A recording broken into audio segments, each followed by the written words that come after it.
press and public on request. We welcome the use of the Welsh language at meetings. I've had no requests for people to speak Welsh today, so this meeting will be conducted in English only.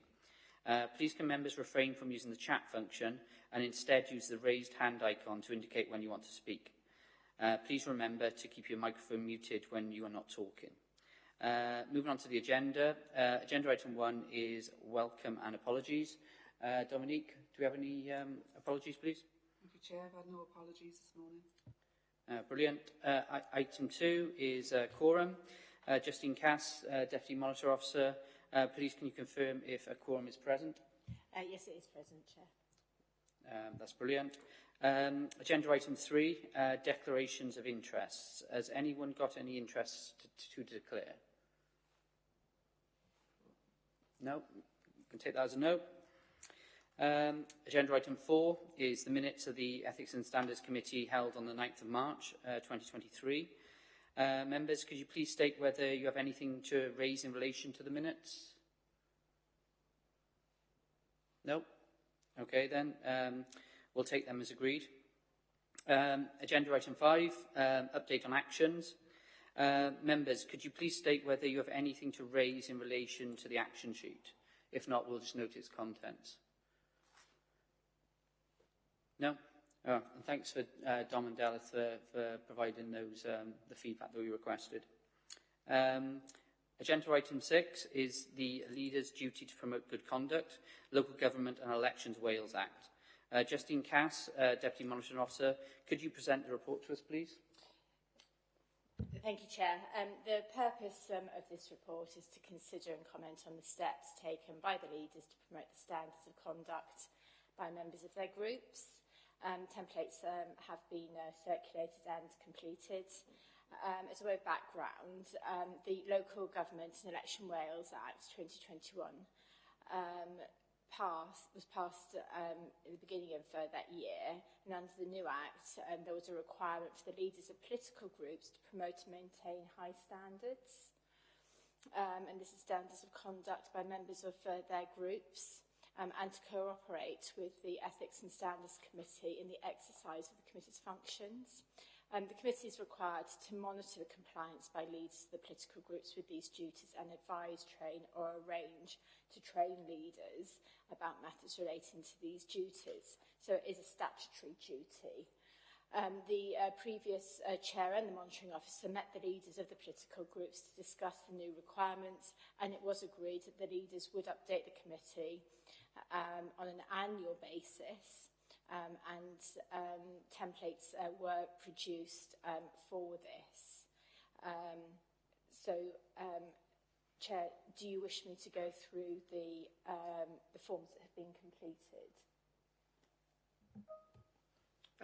Not particularly. I mean, they're in the packs. I'm taking everything within the pack as read.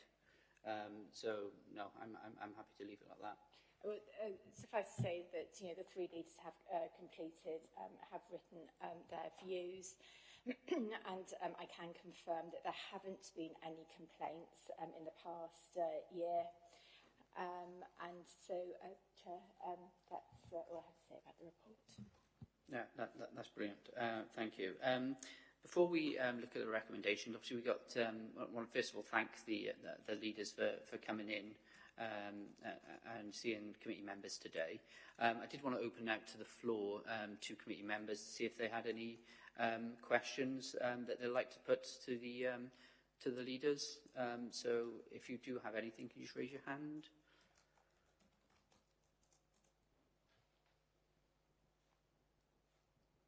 If not, I've got some. Go on, John. Thank you, Chair. I just wanted to ask whether the leaders feel that they are getting enough support from the Ethics Council, and specifically, do they feel that they are actually in a position to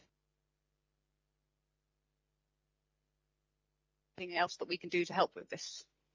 Joe, your audio cut out about halfway through. Would you just mind repeating the question? Is that okay, please? Better? Did that work? Yeah, we can hear you now. Sorry, I'm trying different USB ports. One of them will work. Right, where did I get to in my question? If you just do all of it, to say we lost the bulk Okay. of the middle part, if that's okay. Okay, sorry. So yeah, I was wanting to know whether the leaders feel that they are, if there's anything we can do to provide support as the Ethics Council, but in particular whether they feel that they are in a position to affect the conduct of their party members, and if there's anything that we as the Ethics Committee can do to help with this.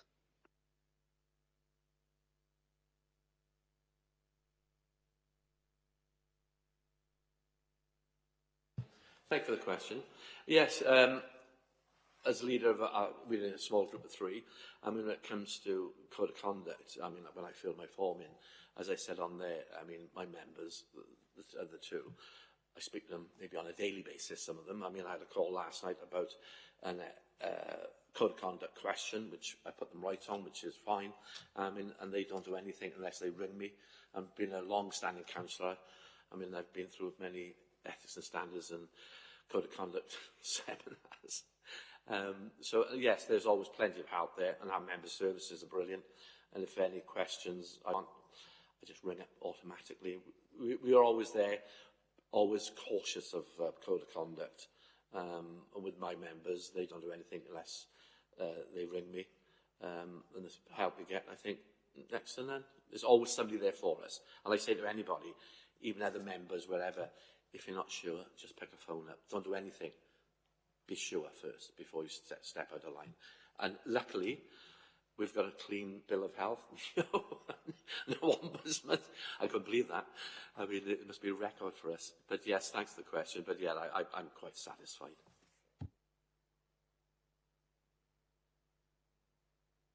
If I do that, can you see me as well then? I'll just move over this way so that you can see me as well as...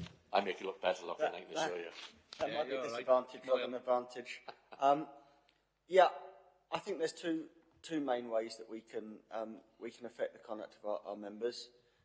Firstly, by setting an example and clear expectations on them, and then really acting as a sort of early intervention and prevention sort of measure, really, as group leaders, as Ron said, you know, being that calming influence if people have disagreements, trying to, you know, promote good sort of conduct towards each other, trying to sort of keep the temperature down on things generally so that things don't blow over, and also in talking to each other.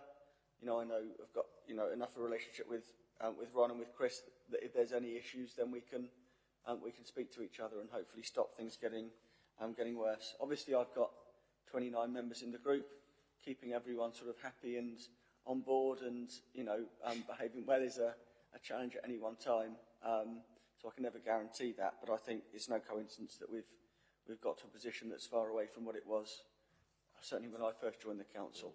So I think that's great. And in terms of support from the Ethics Council, yeah, I always feel I've got the support I need.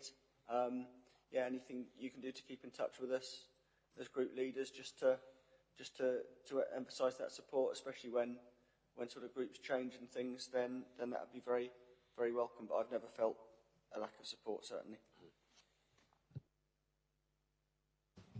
Yeah, the same here. We have full support, and there's 5 of us in our group, and they're all, well, 3 of them have been councillors for a long time, and we all help each other. We have little groups together, so everything's okay. Right. Joe, is that right? If so, yep. Mark, can I bring you in, please?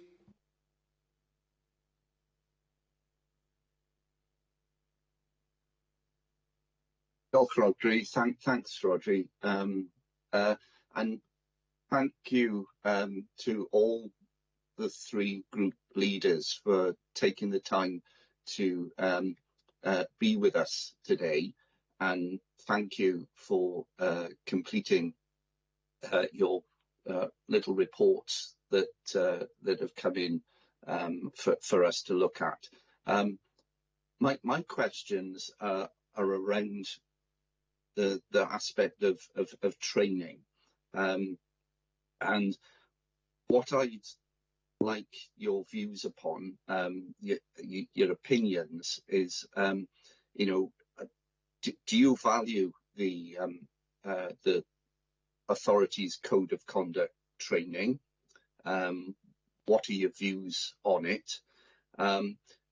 do you think that there's anything at all that can be done to improve that training, to raise the ethical standards of councillors and ourselves as co-opted members across the council? So it's basically, you know, what do you think of the training that you've undertaken, and do you think there's anything more that can be done to improve on that? Thank you. Diolch.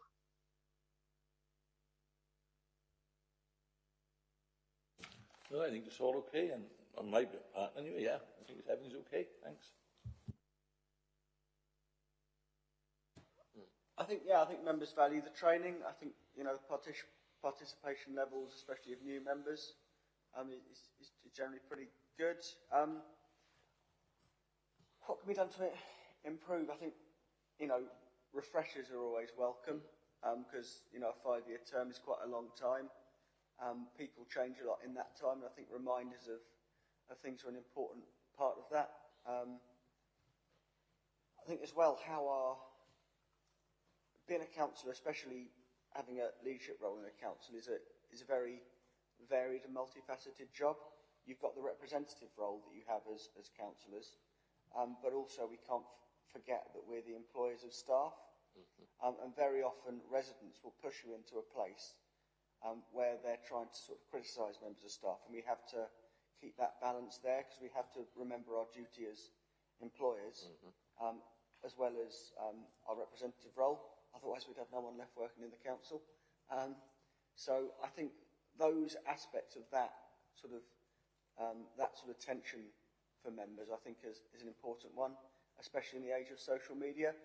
And the more we can do to keep updating our training so that it is sort of cognizant of social media and all the sort of the pitfalls and perils and hornet's nest that can be sometimes, I think is a worthwhile thing. But no, certainly I think the new members I spoke to, you know, value the training, and also having that sort of point of contact, I think, with both yourselves and with us as group leaders. So if people do have issues that are concerning them, or if people are sort of straying towards sort of getting themselves in trouble, we can intervene as quickly as possible. Yeah, I'll agree with Anthony there. Refreshers are always good. Being a long-standing councillor, I've been to so many seminars, and you can go to a seminar and thinking, how many times have I heard that? But there could always be something in there new as well. But for the newer members as well, it's all good. I mean, if we go back quite a few years when this council had so many ombudsman's complaints or whatever, I think the training itself proves itself that we don't have any complaints now. Everybody's working to the the standards we should be at. I mean, some years ago, it was dreadful, the complaints we were getting.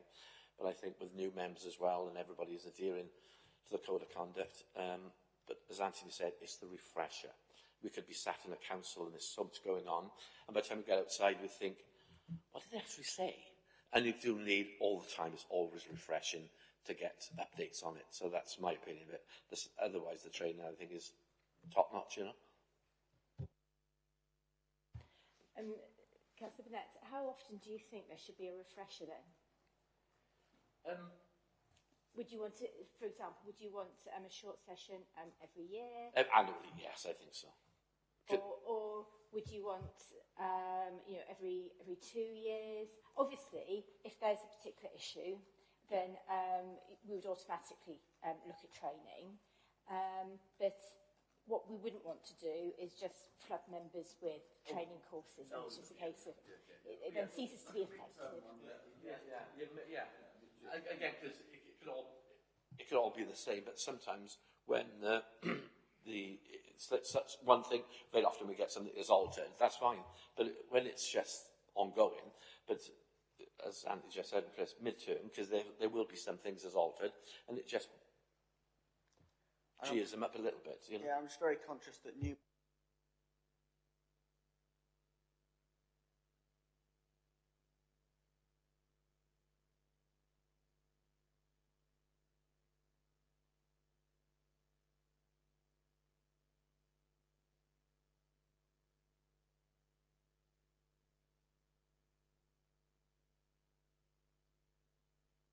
Sorry, we can't hear anything. I didn't realise that was off.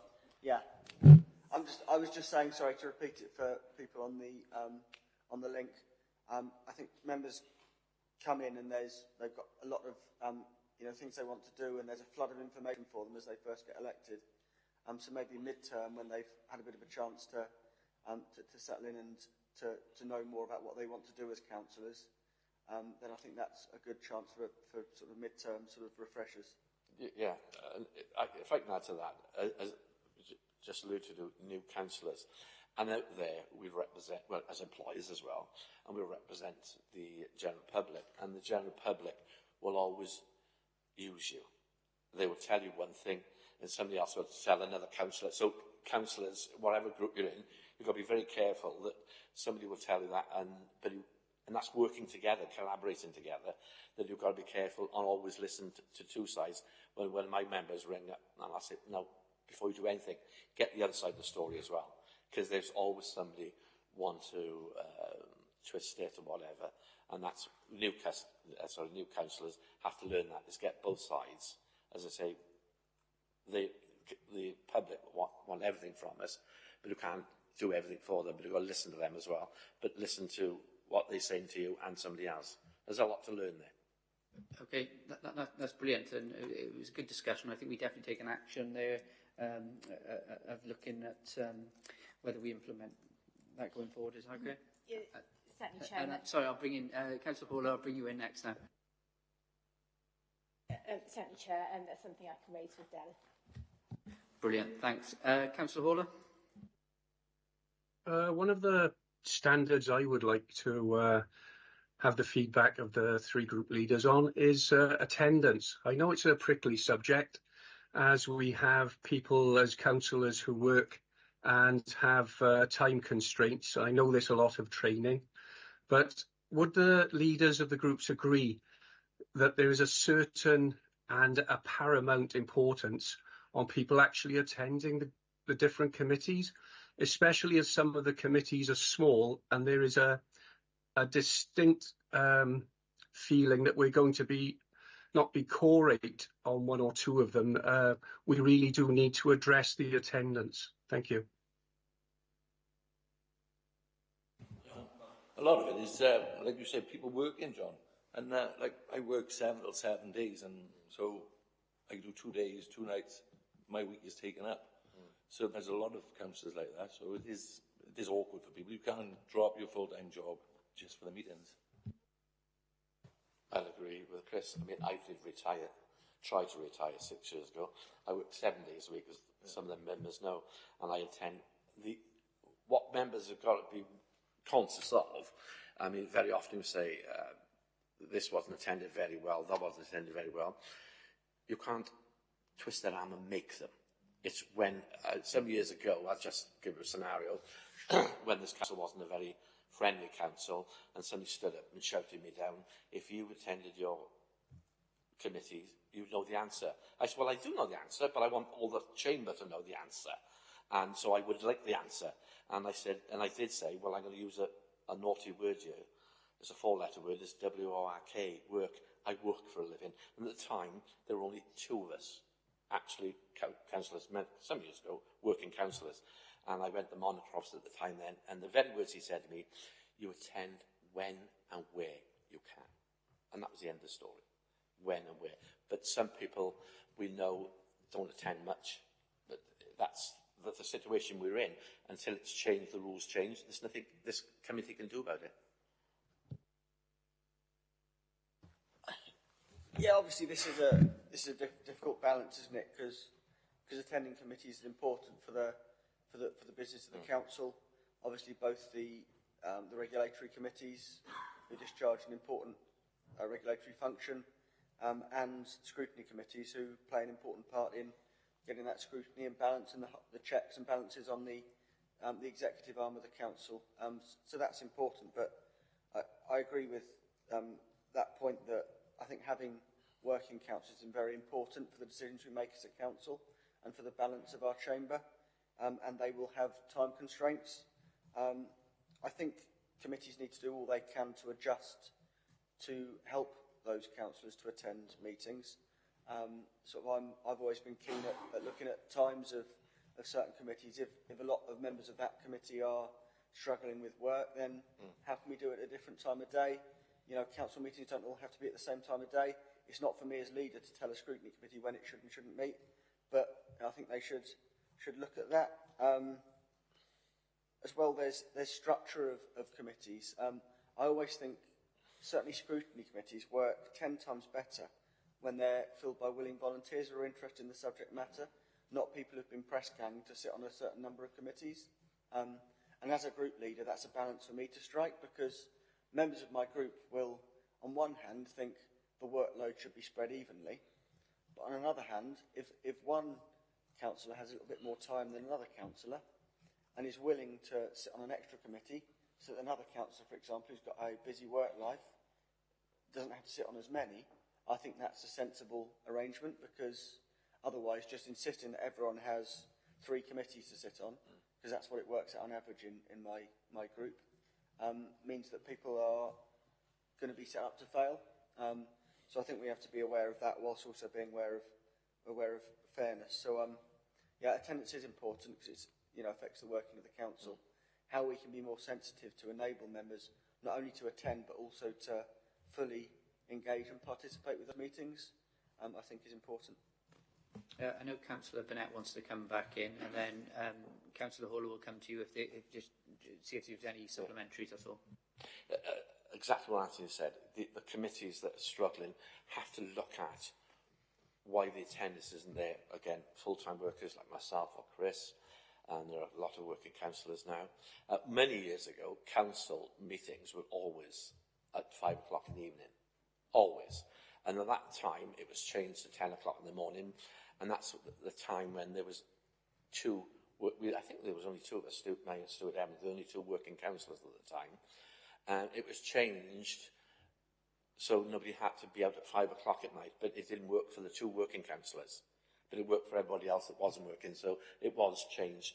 And you've got to look at different ways then, as Anthony just said, to restructure some of the committees. It's up to the chairs of the committee to say, well, this is because so-and-so is working, and what would be a different time of day, later in the afternoon, whatever. But it's, like he said, it's looking at the structure of the committees themselves. Councillor Hall, does that answer your question? Yes, my main worry is just that some of the actual committees are quite small. So if you have just 1 or 2 people missing on a regular basis, there is definitely a chance we won't be quorate. And then that's a real stain on the council, I think. Thank you. Yeah, I share your concern about the quorum aspect of it, in particular, in terms of those smaller committees. Any other questions, Councillor Bird? Thank you, Chair. I just want to ask the leaders what support they're getting in terms of managing well-being for their members.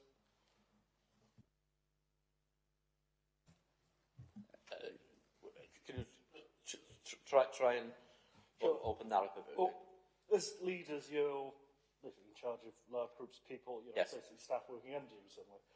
It's a very stressful job. You will get, abuse hurled at you by members of the public, accusations of corruption just because you turned up to work that day. It takes its toll on members. So as leaders, you do have a bit of a duty of care to support your members. So do you feel that you're getting enough training to facilitate that role? And is there anything more that we as a committee can do to help? With that question, I'm fine with it. I mean, my members will ring me up. There's always something out there. And as members know me, I'm level-headed, I'm calm. I said, just listen to them and always remember that you're there to represent them. But you can't always take the word as truth. Keep calm all the time. There's always something, and they ring me all the time, and I think I've been there long enough to be able to be with them and keep the situation calm, and I'm fine with that, and my members, they ring me, if not every day, every couple of days, and we have regular meetings on the phone, and there's always something, and I'm always there to reassure them. And if it's well, we do get sticky situations. We never let it go. I'll ring up and get advice straight away from the monitor officer or whatever to keep well within the conduct. Yes, it's the same. We're a group. We're all in touch with each other, and anybody needing any help, we can come off each other, and we're always at the end of the phone for each other.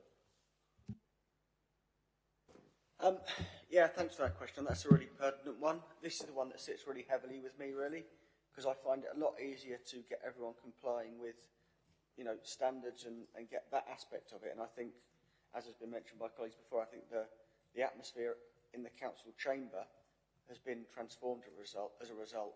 What weighs far more heavily on me is the wider well-being of my members, because they do have a difficult job, as you say. It's a stressful job.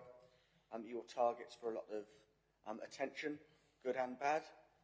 It's a relentless job. I mean, no one got into being a councillor to do a 9-to-5 job. I don't expect it to be a 9-to-5 job. But you are approached at all times and on so many different avenues now as a councillor compared to 20 years ago. Even compared to when I started, you've got people can email you, people can contact you on Facebook, on Twitter, whatever it's called now. People will direct message you, people will phone you up, people will approach you in the street, as they would have done before. But there's all those different, and sometimes just managing that can be quite stressful on people. And I have felt in the past that I've not been able to properly respond to some of those well-being pressures, and I felt the responsibility towards other members. We've had some dreadful incidents where members have been accused of ridiculous things that 20 years ago would have just died in the ether. It would have just been a nutter in a pub, making ridiculous accusations about someone. Now those people have got publishing platforms on social media.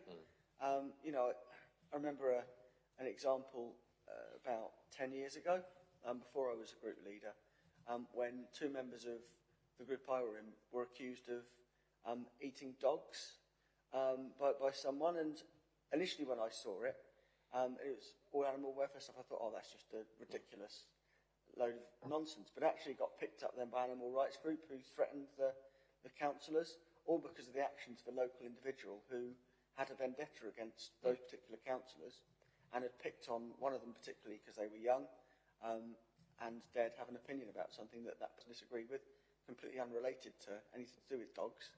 There have been other examples where,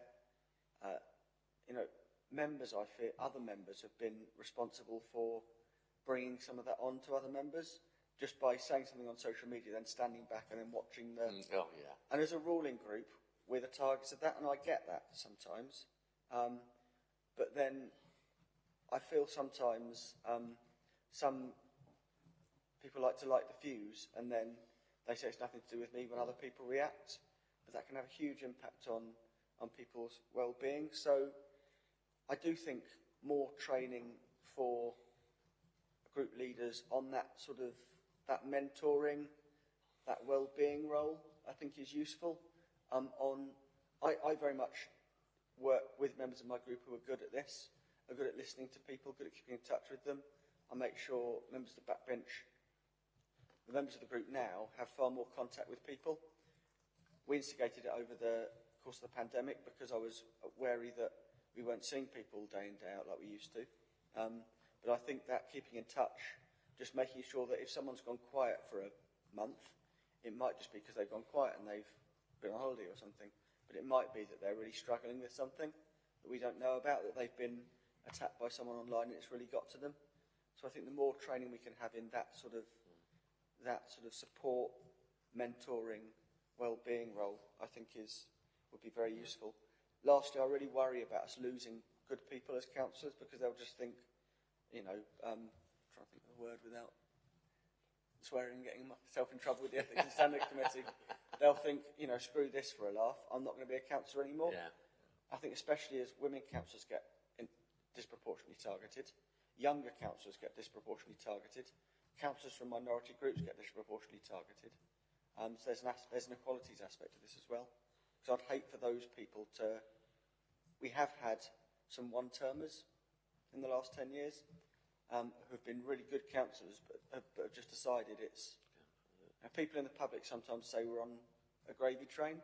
I can assure them it's not. You know, it's hard work. I love doing it. I love being a representative, but it is hard work, and I think we need to do more to support people in their well-being. If I can come back with that in there, I mean, I'm on Facebook, but not social media as a councillor. Worst thing you could ever do. I mean, we know, you see it, the trolls out there, you've got to say one wrong word. I mean, I got 2 members with me, one is on there, and the other member isn't, and I wouldn't advise anybody to be on Facebook, fine, but not as a councillor, because it just opens it up. Then, it's, as Anthony just said, it's somebody put the bullets in fire, then they'll pull off, then it goes on and on. Even in this week in council, we all unanimously voted to keep the community farm. And if you look on there then, yeah, where's the other 1.5 million gone then? I mean, some of them haven't got a clue out there. And that started something again. It's ridiculous, isn't it? I was told I was paid more than the Prime Minister, and when I said, well, someone's not telling my bank account, then, you know, they then attack me. What gets me more, if it's just people in the public, then, you know, it is what it is. It's when, you know, sometimes, you know, don't minister it, this isn't sort of, members can sort of almost sort of invite those people on to other members. That gets me. There was an incident in one, there was a road safety issue in one ward, for example, and one member put an icon of blood red hands, claiming that people who voted against them had got blood on their hands. No, nice. And then some of my members got real vitriol on social media because of that, just because of a different point of view. You know, and with bins as well, more recently, we have to be very careful what we say as members, because it's our complete right to think differently. It's you know, other members' complete right to attack me as leader for decisions that I've made, but it's not right for them to sort of go and criticise staff in a way that really gets to them sometimes, because they're trying to do a difficult job. For example, on the bins, it's not an easy job. I do think we need to take great care with social media about the impact of our words, not just our words themselves. No, 100%. I think social media opens a whole can of worms up in terms of the ethics and standards world in particular. And again, with the action about looking at mid-term training and a request I'm going to have to, when we get to the end of this item, that of the leaders to continually reinforce good behaviours. And I think social media is almost one of those little like red flags that you could start to spot things, and you could actually nip things in the bud quite early. And bring in Councillor Evans, he's got his hand raised for a question, please. Yeah, I agree with everything that was said by leaders, and I fully support that.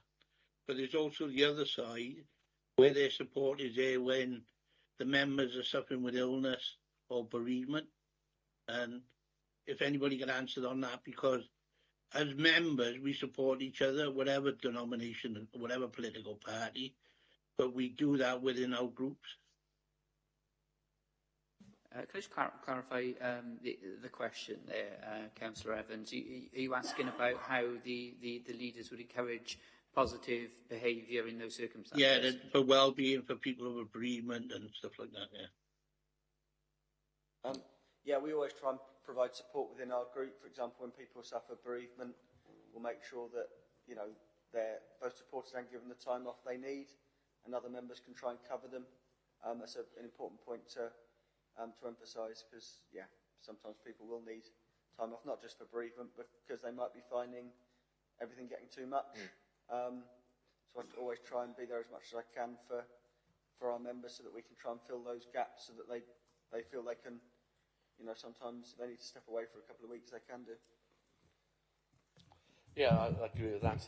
I mean, and when it comes to illness or bereavement, I mean, and you get mental illness as well. I mean, some years ago, there were situations where councillors were on long-term sick, and I remember it well, and the council voted, you've got your 6 months compliance, and they extended that because of their illness, and I think that's compassion. to show that we understand, not just because you haven't just attended, but there is a reason behind that non-attendance, and their length of time was extended for them to get over their illness. So there is compassion there as well. That hasn't happened for many years, but it happened, I think, twice, actually, that when it was due to illness, Richard will remember it, we just extended it to show what compassion there is. Yeah, we all help each other. I was on a sick for like 8 weeks with a bad knee, and with the IT equipment we can still do our meetings. So that's a big help. And anyone else got any questions that they'd like to put to the leaders in terms of conduct? Chair, could I just comment on the training aspect? So, leaders, are you saying you want social media training? Would that help you in your role? Do you want it individually? So we could do a session with you three, or are you looking at a training session for all members? The only question I'd have in relation to that is social media training is only really useful if everyone brings examples to the table. So it's not political time, it is to bring those examples so we can work through them. And do you think members would do that? I don't think on social media, I don't think you need training on it because everybody's pilot on it. What you need is training to how to, when not to use it, how to use it and not to use it. Yes, I appreciate everyone knows how to use social media. The WLGA have a social media document, and it is all about, don't reply to, Facebook at 11 o'clock at night. And a lot of it is common sense. You know this, but is that sort of thing worthwhile? Is it more an opportunity then for everybody to discuss how they feel about it? Is it more of a well-being session then tied into social media? I don't think it was training. You could have a seminar and somebody and bring up the document, the Welsh office, that when to use it, when not to use it. Me personally, don't get involved in it. That's the easiest way. Don't answer it. I just look at Facebook like you said. I don't like, and that's it. I don't answer anybody. So if you don't get involved in it, there's no problem. But the ones that like to get involved, and you put the one wrong comment in their way, but it could be a seminar to say to members, this is the Welsh Office recommendation, and just don't react to it. If we reacted to everything, I want to react sometimes. I want to say, oh, get a life, because it's people there just making the bullets for other people to fire. So it could be more of that well-being session, being able to bring members together to discuss it, how they feel, to remind them that there are resources there. There's members' services. There's Delith and myself. There's things within the council that can be done. Well, that's my opinion about the other leaders. The social media can be an amazing tool for everybody as long as it's looked after right. Like some people can shoot you down, and if you're going to get affected by it, it's going to knock you down. So people do need to realise what they post in. I've got a councillor site myself, and people complain on there about things, and I police it, but you've got to be pretty tough the way you talk to people, because otherwise they walk all over you. And, I think with the if there is a WLGA document that we could share, I think it's worth doing, and also it's a lot of the point around social media is about applying that same thought process as you would face to face with someone, and about behaving consistently how you would face to face online. So if we can look at the WLGA guidance, and we can share that. Any other questions? I think it's increasingly a well-being issue, not just a conduct issue. And, making it clear to members that just because someone shouted you at Facebook, they don't represent the whole of the ward. No. Facebook's an interesting tool, and I say Facebook specifically because you've got a minority of very vocal people who quite often have a different opinion than perhaps the majority. We've seen that this week with, dare I raise the issue, 20-mile-an-hour zones. There's a very vocal group of people who have been getting at councillors, But actually, when we did the reviews, there were as many people saying, hang on a minute, we don't want an exception there. We want people to go slower outside our houses than the other way around. I think sometimes, especially, newer councillors or councillors who are a little bit less sort of strong in their own minds, sort of have someone have a go at them on Facebook and think the world's going to end and that everyone thinks like that person does, when actually the majority of our residents, I think, respect the work that we do, and they realise that our job's not easy. But you don't get that sometimes on Facebook. Yeah, so it's that well-being aspect of it, as well as the, councillors, don't swear at people on Facebook, don't, do this, that and the other and threaten people. And it's more the how to deal with it, well-being aspect. I think, as Chris just alluded to, I mean, if you're on there, you've got to be a tough nut. He's a tough nut, I'm a tough nut, I really am. And when I've had people say to me, I don't like you, not everybody does. I'm sorry, but that's what we've got. But not everybody's in that position to be able to withstand criticism. Me, goes over my head, but it's, as Anthony said, it's the well-being side of it. Justine, and then Mark, please. Thank you, Chair. It's just that the difficulty with this sort of thing, obviously, is that as officers we wouldn't want to get involved in the political side of it, but then this sort of thing does cause us concern, because you can see it really affects members' well-being, and how can we support members. So I'll take this to Delith and discuss it with her. Sorry, Lisa. Sorry, sometimes I think it's a signposting thing as well, because the WLGA and the LGA do run courses on this sort of thing. So sometimes if a member is particularly, struggling, it's something we can signpost them to some external training as well. I think that's important. Yeah, great. Good. Mark, please. Thanks, Rodri. I just wanted to say a little bit about this social media training. And I appreciate that it is a very difficult thing to sort of decide, well, how are you going to pitch it and that sort of thing. The WLGA, yeah, let's use whatever resources they've got, but perhaps it might be useful to get in touch with neighbouring authorities to see if they've put in place that sort of training. I'm a great believer in learning from others. If there's some good practice out there done by other local authorities, then let's piggyback on that and try and provide that support for our councillors. But can I just say, I really want to thank the group leaders for attending today. I think we've had a really, really good discussion around all of these issues, and I hope that we can carry on with that over the coming years. Thank you. Diolch. That's great. Have we got any other questions? No. Well, I just want to thank the three leaders for taking the time to come in today. We do really appreciate it. I think it's a good sign of striving to ensure there are good standards of conduct and behaviour. We already know, as previously mentioned, obviously we had no complaints last year, which I think is a real positive and reflects on behaviours and how you deal with your party members.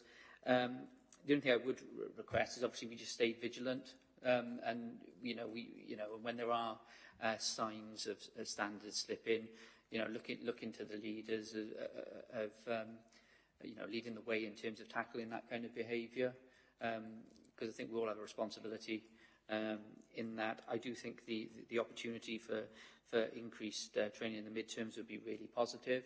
I just want to just check as well that all members agree with the recommendation laid out in the report. I'm going to assume it's a yes. Yep. In which case, the leaders, you're more than, well, you're welcome to stay, but you're also more than welcome to leave.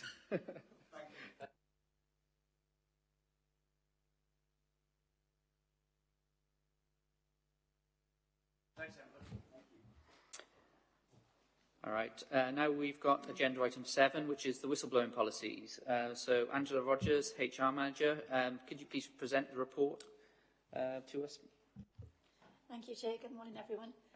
Thanks for having me along this morning. The purpose of my report is to ask you to approve some revisions to our council whistleblowing policy. The background is a local authority required to have one, and the associated legislation with that is the Public Interest Disclosure Act and the Employment Rights Act. And it enables employees to make a protective disclosure if they believe that there's some potential malpractice occurring. It was last revised in January 2016, and for some reason we've recently been made aware that we had 2 versions of the same policy that was published. So a colleague in my team has amended it into one document and taken the opportunity to make some very minor revisions, which are in the appendix to the report. So that's it in a nutshell, basically. Okay. Before we look at the recommendation, which is on page 24, I just wanted to check if any members had any comments or questions for Angela? No? I have a couple. Obviously, welcome the move to incorporate into one policy for consistency and clarity. I was particularly pleased, having had to review previous documents in other roles, with the Appendix 2, which was a summary of changes. I thought that made things really helpful, because obviously, whilst we are looking at the entire policy, actually what's changed and why is really good for focus in mind. So we did really appreciate that. There's a couple of questions I had within it. At 3.3, you ask about, you say about raising awareness of the guidance. I just wondered, is that in train? You know, is that something that's ongoing? Yeah, just talk a little bit about that. Yeah, okay. Ongoing. Obviously, we'll publish it and we'll put a communication out that is being published and where staff can find it. Okay, great. There's a few times through the report it referred to head of strategic HR and head of HR. I assume it's a typo, but I just wanted the clarity of, is it, because it could be 2 roles as well, so I just wanted to check that it is... It is 1 role and that is a typo, and I'll have a look at that. Thank you. Because obviously it could be different ones. It's the same person. And it says 11.7 about within 10 working days. Obviously, if they got one SPOC, which is the head of strategic HR, just checking that there's processes in place, you know, if you're off, basically. So if you're off for 2 weeks, there are processes in place to allow... Yeah, we have an escalation process. So if somebody goes off, our emails we've got now to office to tell who the next person is to escalate things to. All right, no, that's brilliant. Do any of the members know? Can you just check the recommendation? And we all agree it, yes? Yep, well. Thank you very much. Thank you. You leave that. Now, agenda item 8, members' attendance. Dominique Redman, Team Leader for Democratic and Member Services. Could you present the report to us, please? I can, thank you, Chair. So this is an annual report to this committee that provides a summary of member attendance from May 2022 to May 2023. So if I just refer you to page 45, because that's where the information is set out in a chart format, and that's broken down by individual committees. Just one thing to note, this year there have been a number of changes to political balance, and that's resulted in changes to some committee memberships. So whilst it may appear that member attendance for some is low on certain committees, it might be that they've only recently been appointed to that committee and have perhaps given their apologies for that first meeting. Other than that, the recommendations are on page 43, which ask the committee to review the member attendance from May 22 to May 23. Any comments or questions on the report from members?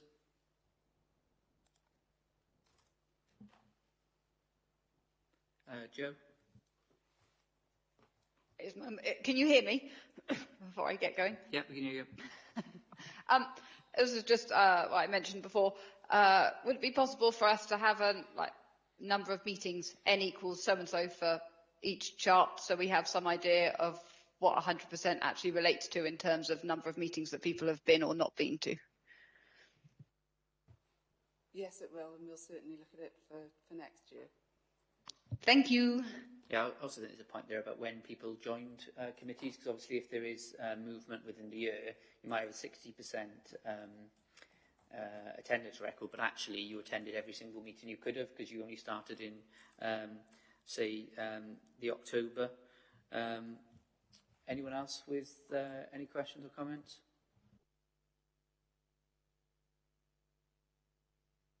No. Councillor Clark? Yeah, sorry, I was going to say something then, if I could.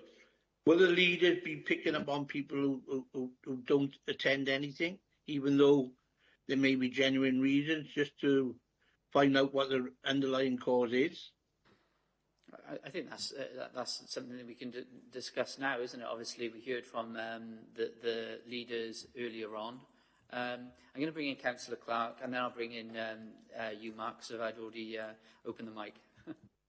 Mine wasn't specifically necessarily on physical attendance, but it's when we do the hybrid and all the good folk today are online and I can clearly see them.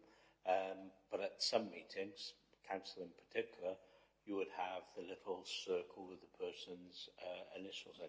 Now, for all we can know, they could be fly fishing on the banks of the River Wye and not really paying attention. You do need to be an active participant in there. Now, I know there's, well, I know because I've discussed it earlier, there is a protocol for these things. It's whether that can be refreshed and members are aware. You know, there will be times when people have to go off screen for various reasons, and that can be dealt with by exception. But the general rule is if you're participating in a meeting, as you can all see me physically, and if I go out to do whatever I need to do, you know I've left the room. The members on screen offer the same courtesy to members who are present on screen or present in person. It was longer than before. Mark?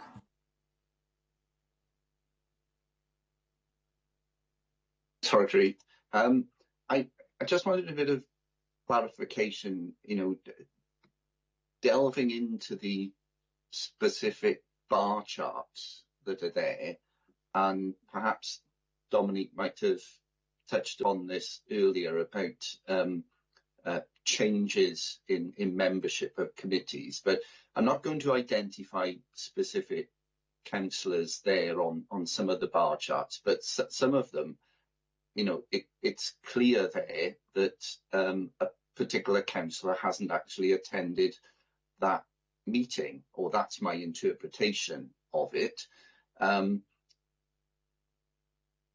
You know, is there a way that we can perhaps, you know, tweak those bar charts so that we understand that that councillor is, you know, perhaps only started that committee at a certain point during the political year, so that we can clearly see, I suppose, whether, you know, they have attended it properly or not. I hope I've been clear with that. Sorry if I've gone round the houses, but you can see there's certain names and they haven't been at that committee. Yeah, I think that's something that we'll action to pick up in future reports. You know, when people joined and how many meetings there are. Councillor Haller? I'd like to pick up on Councillor Clark's point earlier on.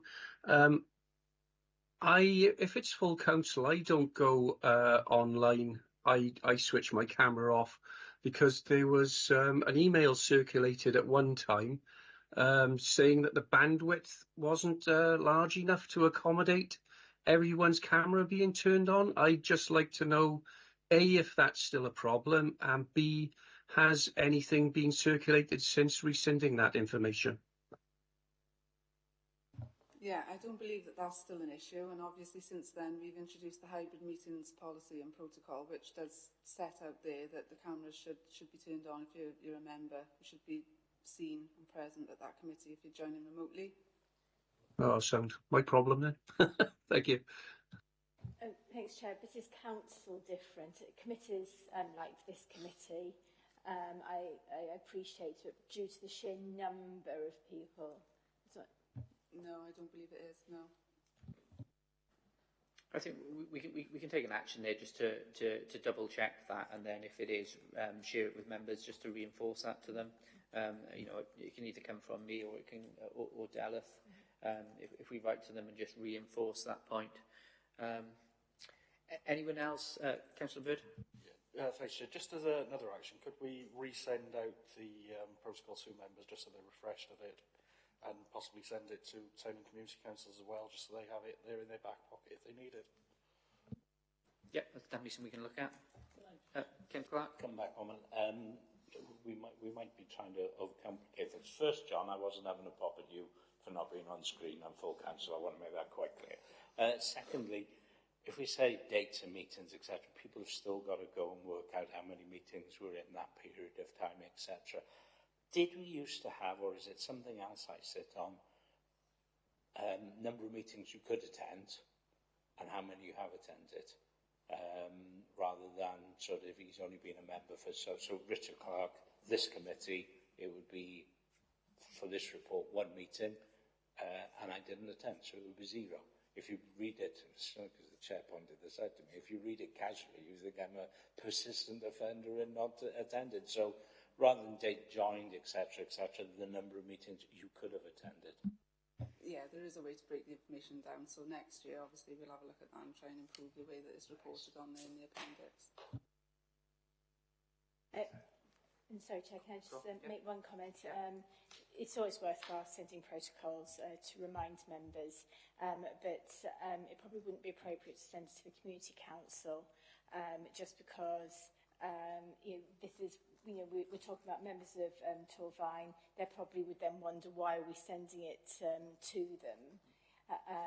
So I think it's probably just more appropriate just to keep it within Torvine. Mark? Again, Rodri, just touching upon this broadband width issue.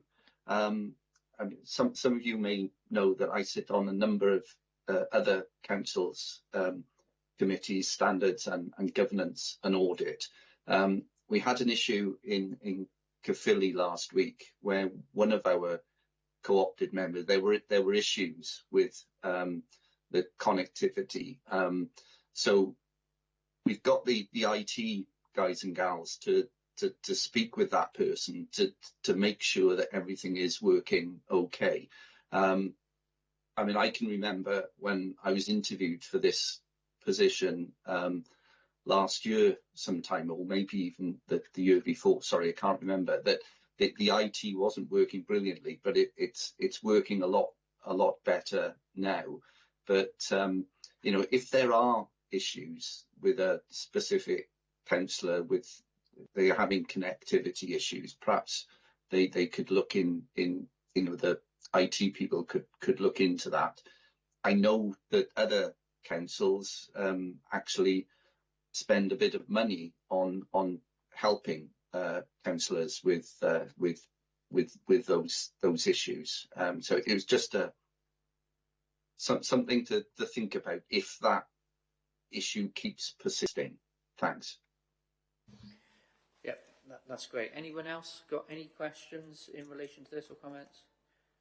No, that's brilliant. Should we look at the recommendation then? All approve? I just thought it would be interesting to know, in terms of the discussion we had about quorum earlier, if there are ever instances going forward of committees not being able to discharge their duties because of that. So if that's just something we can bear in mind for future ones, please, Dom. Right, agenda item 9 is the programme of work. So Justine Cass, Deputy Monitor Officer, could you present the report for us, please? Thank you, Chair. A work programme, as you know, members, is considered at every meeting, and suggestions are made as to any changes. What I'll do is I will go through the work programme quickly with you. So the whistleblowing policy, as you've just seen, that's been now updated. member training and development. You may want to put in this about the refresher code of conduct training to have it mid-term. I don't know if you all agree to that. Yeah, I think we're all in agreement on that one. Yep. Thank you. And you can see the last code of conduct training took place in May 2022 following the elections. Protocols, the local protocol and procedure was reviewed in 2021.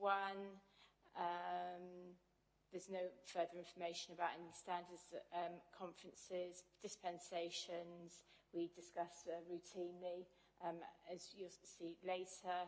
The annual report always gets provided to yourselves and then to council. And members, that's all I really want to take you through. I don't know if you wish to add anything else to the work programme, though. Is there anything or any issues that you wish to raise? No. It's on council. Programme. Just going back to the previous item, there was some talk of a letter going out to members to remember them attendance. Can you do that unilaterally, or do you need our backing as a committee? Sorry, because we didn't. Yeah, did we? Yeah, good point. Sorry. Obviously, we touched on a couple of times in the previous point about writing to members. I just want to double check the committee would be fully supportive of that option. If I was to do that, yeah. Well, that's okay. So we pass the recommendation for agenda item 9 as well. Yeah, no issues. That's great. So last agenda item now, which is agenda item 10, which is dispensations in respect to members' small schemes. Justine Cass, could you present the report to us, please? Thank you, Chair. The dispensations are in a form, in an appendix, so if I can go individually through them. So the first one is for Elizabeth Haynes, and she wants to give £100 to the Giving Hope Torvine organisation, and she's a prejudicial interest because her nephew is a second cousin of a trustee. Do you all agree that can be made? Yeah. Thank you. Number 2, Catherine Benera. The organisation is Giving Hope Torvine. It's £100, and her son's a second cousin of the trustee. That's a prejudicial interest. Do you all agree that this can be made? Yeah. Third is Elizabeth Haynes. The organisation is St Joseph's Social Club, and she wants to give £100. Councillor Haynes' sister is a member. Do you all agree that this dispensation can be made? Yeah. Great. Thank you. Catherine Benera. The organisation is St Joseph's Social Club. Councillor Benera is a member, and she wishes to give £100. Do you agree with the dispensation? Yeah. Thank you. Number 5, Catherine Benera wishes to give £400 to the Victory Church, and her son is a volunteer at the store. Do you agree with this dispensation? Yep. Thank you. Councillor Burnett wishes to give £1,000 to Hentless Village Hall, and he's a member of the hall. Do you agree with this dispensation? Yep. Thank you. And number 7, Catherine Benera wishes to give £50 to the Cwmbran 50 Plus Forum. Councillor Benera's mother is an attendee of the forum. Do you agree with this dispensation? Yep. Thank you. Elizabeth Haynes wishes to give £50 to the Cwmbran 50 Plus Forum, and her mother is an attendee of the forum. Do you agree with this dispensation? Yep. Thank you. And lastly, Elizabeth Haynes wishes to give £400 to the SDW community group. She's the chair of the committee, and she has relatives who attend. Do you agree with this dispensation? Yep. Thank you. So for the sake of completeness, members have a amount of money that they can award to organisations, and this amounts to £1,500. Thank you very much, everybody. Thank you, Chair. That's great. Has anyone got any comments or questions, or are we agreeing our recommendation? Yeah? Oh, in which case, I'll thank everyone for attending, and I'll close the meeting. Thank you.